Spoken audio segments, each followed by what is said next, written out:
Hey everybody, thanks for tuning in to another episode of Life of Barney. Before I get into what we're going to be smoking today, I want to take a second and thank the subscribers. Since I started making barbecue tutorial videos, just showing my adventures, I'm just an amateur at this, I've actually gone up 10 subscribers, so I'm sitting somewhere in the 30s now. Anyway, it's kind of neat that just random people from around North America and beyond are finding the videos somewhat helpful. And if you're not a subscriber, at the end of the video, if you like it, hit the subscribe button and hit a like so I know you enjoyed it. At the end of the day, we're aiming for good food and learning along the way. Let's just jump into it, folks. This is a French-style rack of lamb, and it is the single most expensive piece of meat, or 2 pieces of meat, that I've ever purchased. This is 2-ish pounds of meat. Cost me about 42 bucks Canadian. I'm not gonna lie, I'm a little nervous for what you get. I know if everything goes according to plan, it's gonna taste great, but there's a lot of pressure because if this hockey sticks or goes sideways, that's a lot of money down the drain. But I think we got a pretty good plan. So let me run over it with you. There's 4 steps. Similar to everything else we've been doing on the channel, this one we're doing a marinade. And this is where the 4th step comes in. So step 1, we're going to marinate the lamb. It'll be in the marinade for a couple hours. Step 2, when it comes out of the marinade, we're going to rub the spices on. Step number 3 is when we do the smoking, and step 4 is just a simple rest period at the end. So there's not a whole lot of brain work at the end, or at the rub, or the marinade part. It's the smoking part that I'm a little worried about. And as an amateur, I mean, I haven't smoked a whole lot of things in my life. Anyway, let's talk about the marinade. When I try to do research for different recipes for the smoker, if the recipes are all somewhat similar, I try to take an average of the ones that I find and marry it with my own personal flavor preferences. In this particular case, the marinade that I've selected is a Dijon mustard based marinade. I took some raw honey that I got at the farmer's market back in the summer, a healthy tablespoon worth. You melt it up, heat it up in the microwave or in a pan on the stove, and you mix it in. You want it watery so it will mix in nicely. I then took some dried rosemary leaves, ground them up in my mortar and pestle. And the reason I grind them up is because I want them as a powder so that they will actually dissolve somewhat in the mixture. Otherwise, if you don't grind them up in a marinade, you're not going to get as much of a flavor from a rosemary leaf. Our next step is to apply the marinade. These are looking really, really good. All right, let's get the marinade on them, folks. Throw these in the fridge for a little while, and we'll be back with you soon. Enjoy the time lapse.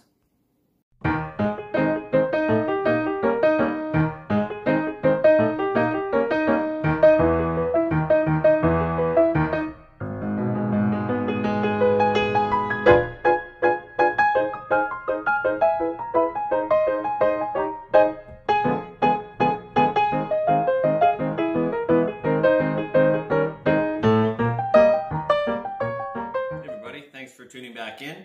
It's been about an hour since the lamb has been in the marinade in the fridge. I took it out not too long ago just so we can start getting up to room temperature. The Weber Smoky Mountain is almost ready to be assembled. I figured let's get this done so that by the time we're ready to take it out and put it on the smoker, it'll be up to temp. We need to get the marinade off of the lamb, but at the same time, I don't want to wipe this completely clean. I do want a small film of the marinade left on. But the reason we want to get most of the marinade off is because 1, the marinade's cold because it's been in the fridge.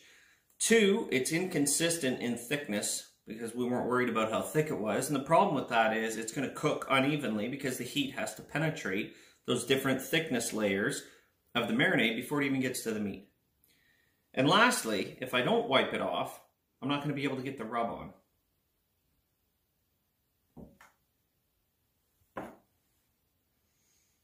I don't really know what I'm doing, but we're going to see if this works out.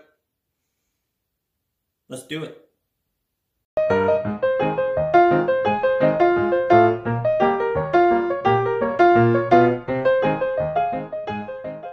All right. I'm hoping that was effective. please leave a comment down below, because I'm sure that looked pretty ridiculous. It seemed to do the trick. It left a thin film of the marinade. Now all we have left is to get the rub on it and throw it on to the smoker. 2 items I want to share with you. 1 is the recipe for the rub, and 2 are the instructions for the smoke, which I didn't cover at the beginning of the video, but if you made it this far, here come the good parts. All right, let's take a look right here at the spices. I've got some salt. I have 2 teaspoons of dried oregano, 2 teaspoons of onion powder, 2 teaspoons of garlic powder, and 2 teaspoons of ground black pepper. We're gonna add it together, mix it in the bowl, and get it onto the lamb very generously. And then we go outside. And outside, we're aiming for that typical smoking temperature of about 250 degrees. We're going to have it on there maybe an hour. These are a little smaller. I've seen guys using bigger ones. It takes just over an hour. This is probably going to take about an hour to come to that medium rare temperature of about 135 degrees. We're going to get it right off the grill and wrap it, or tent it, I should say, just in some tin foil for maybe about 5 minutes, and these should be ready to eat. So let's get them seasoned up. I can see out the window the Weber Smoky Mountain's just about ready to go. Let's not waste any more time. All right, folks, welcome back.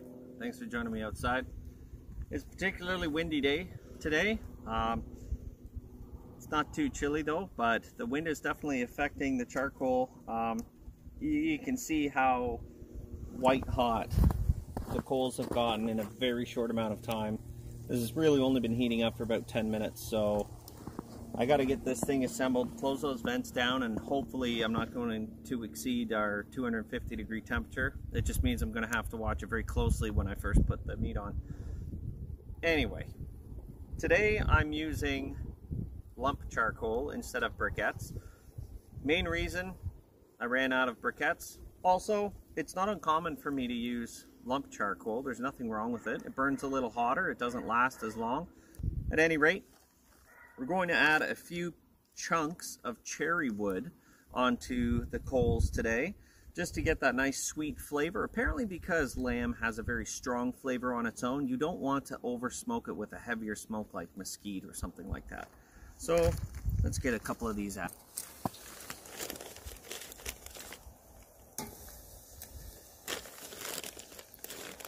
Let's see if I can find another small one to throw in here. It's only going on for about an hour, so I don't want to throw too much wood in there. It'll end up making the meat turn a little bitter. Oh, I can already smell it. It smells great. All right, we'll do that for now. I'm going to get this thing assembled. I'll check back with you in just a minute. Okay, folks, what you didn't see in the last cut is when I assembled this and I started watching the thermometer, I went straight up to 300 degrees. But an additional 50 degrees, that is not what the recipe called for. That was an expensive bit of meat that I had to buy. I'm not taking any chances. So I adjusted the vents. They're all 1/4 open. You gotta let the lag time settle in. We dropped to 249, close enough. I'm nervous as heck, folks. I gotta get it on or the charcoal is gonna be out or something ridiculous like that. So where am I going here? Okay, let's do it. Of course, I got snow on the bottom. Now I'm going to drop it. Oh, good. I thought for a second it wasn't going to fit. By the way, folks, when you put meat on any barbecue, grilling, smoking, it doesn't matter. Make sure you've always got a gap between pieces of meat or the heat doesn't actually come up between them, so that piece won't actually cook as quickly as the rest. Get this in here, otherwise this thing's going to shoot up in temp again. Okay. I got to walk away. I can't handle the stress. We're going to check back in with you in about 30 minutes. I'm going to rotate the grill 180 degrees. All right, folks, we're at close enough to 40-minute mark. The minute I went inside after putting that lamb on, the temperature plummeted.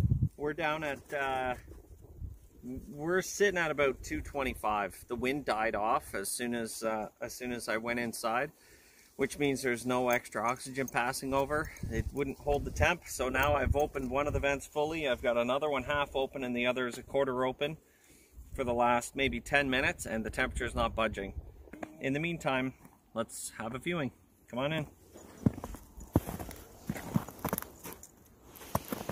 Nice. Nice. All right, let's get these rotated.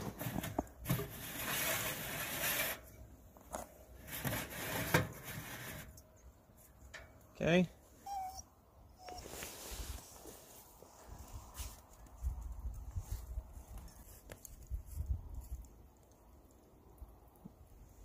All right, well, hey, not bad at all. They're all coming up. They're all just below 20 or just getting into 20. So we're about 15 or so degrees away from being done the cook. I gotta breathe. I'm getting nervous. They look delicious and it smells amazing. I wish you guys had smell-o-vision. Even the little bit of air coming out of here is just making everything smell fantastic outside. So it's time to play with the dogs and take my mind off of this thing. We'll see you when it's time to take them off. All right, let's do another temp check. This thing keeps dropping in temp. I'm just hoping it was up high enough for long enough, folks. I'm getting real nervous here. This is not going according to plan, but that's barbecue, right? Gotta roll with the punches. 130. All right. We're almost there, folks. We are almost there. I'm thinking 6 minutes, and these can come off.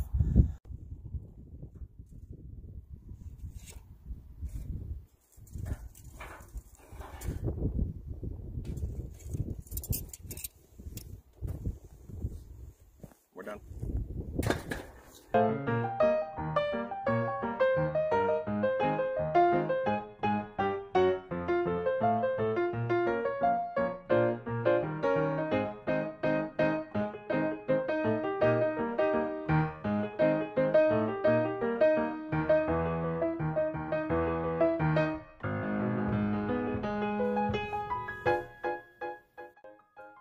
Alright folks, while we're waiting for this to rest, it only needs about 5 minutes from what I was reading anyway. They are thinner pieces of meat.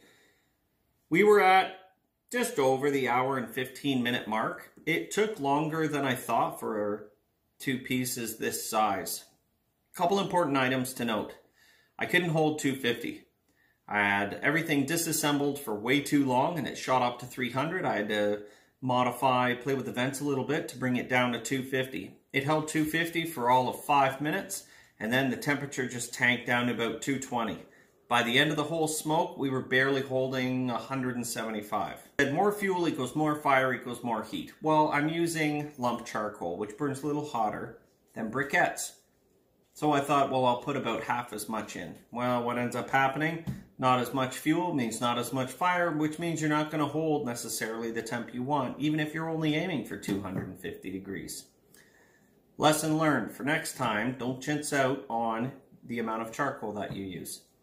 Otherwise, we have about 2.5 more minutes. This smells really good. It looks pretty good. It came up to the 135, and my fingers are crossed. It's time. All right, let's get a close-up look at this here. I mean, they feel super juicy, nice and tender.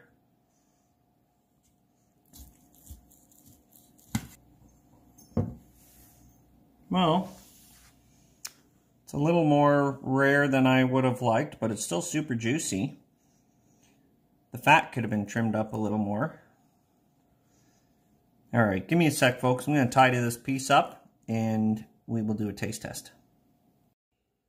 Okay, moment of truth.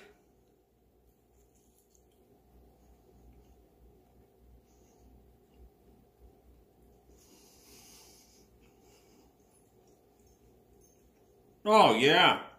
Right on, man.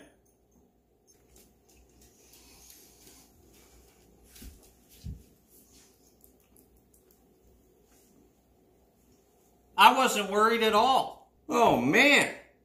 That's really good. I'm going in for another one. Wow. All right, impressions. Overall, great flavor. The fat melted down. Seasoning, could have used a little more salt, but the herbs were there. The Dijon added just a tiny hint of a tang. I'm really happy with it. Smoky, sort of. Wow, I'm pleased. That was a lot of stress for no reason. Folks, I'm going to get this sliced up. Look, I'm glad you were all here for me for the journey. That was definitely be trying this recipe again. Smash the like button, please, if you liked the video. Subscribe if you want to see more of my videos. And if you have any questions or comments about the cook today, leave them down below. And maybe I'll do an episode where I just go through the comments people have been leaving and review them or answer questions or let other people know what you've been suggesting. Also, special thanks to my dad, Keith, for putting this recommendation forward for the channel. Turned out okay. Folks, in case he's not actually watching, but you are, just don't tell my parents I was smoking in the backyard. See you next time.